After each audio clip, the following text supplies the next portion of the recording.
Allez, on débute cette émission avec l'entraîneur du Racing Club de Strasbourg, Philippe Brem. Philippe, vous avez commencé le championnat de Fédéral 2 par un beau match nul, on peut le dire, à Beaune. Vous le complétez par une victoire ce dimanche contre Arras, 27-15. Comment vous vous sentez pour ce début de saison? C'est plutôt pas mal.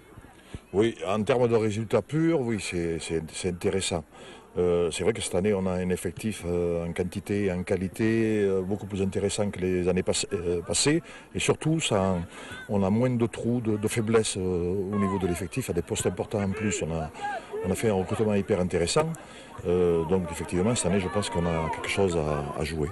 Et c'est vrai qu'on a toujours du mal à commencer les saisons parce que il faut 4, 5, 6 matchs et des matchs solides qui nous fassent rentrer directement dans le championnat.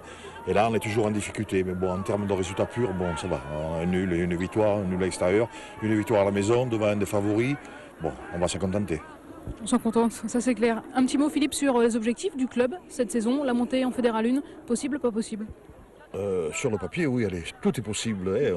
Et dans tous les sports, il y a des surprises. Je dirais que moi, mais là je n'engage que moi, j'ai toujours le même discours, je le répète chaque fois. On le voit là, tous les clubs du Nord, il y a eu Arras qui est redescendu, Lille ne va pas trop bien, Lons-le-Saunier est tombé de Fédéral 1 en honneur, c'est la 5 division, 4 divisions en dessous, Rouen est tombé de Fédéral 1 en 3e division, Massy a des problèmes, Bobigny a des problèmes.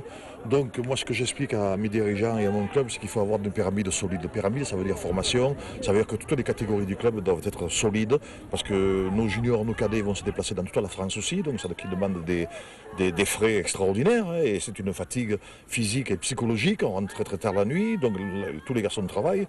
Donc je pense qu'il faut qu'on soit fort en termes de formation, ce qu'on commence à être, qu'on ait un effectif senior en quantité et en qualité important. Et là, on commencera, je dirais, dès qu'on monte, jouer un rôle intéressant. Parce que si c'est pour faire comme toutes les équipes... C'est faire l'ascenseur, c'est pas la peine. Tout à fait. Si c'est monter une année, 2 années, bon, moi, ça m'est déjà arrivé plusieurs fois. C'est vrai qu'aujourd'hui, je suis à un âge où je suis devenu un petit peu plus sage.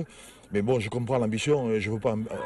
voilà, les joueurs ont envie de monter, les dirigeants ont envie de monter, moi aussi, envie de monter. Mais il ne faudra pas que le club implose par la suite. Philippe, pour finir, qu'est-ce qu'on peut vous souhaiter? Qu'est-ce qu'on peut souhaiter au Racing Club de Strasbourg Rugby pour cette saison? Que toutes nos catégories soient fortes à leur niveau et qu'on continue à progresser, à travailler, et puis surtout qu'il y ait autant de monde qu'aujourd'hui, si ça pouvait être... et puis surtout que vous, médias, vous continuiez à nous aider. Merci beaucoup pour ce que vous faites.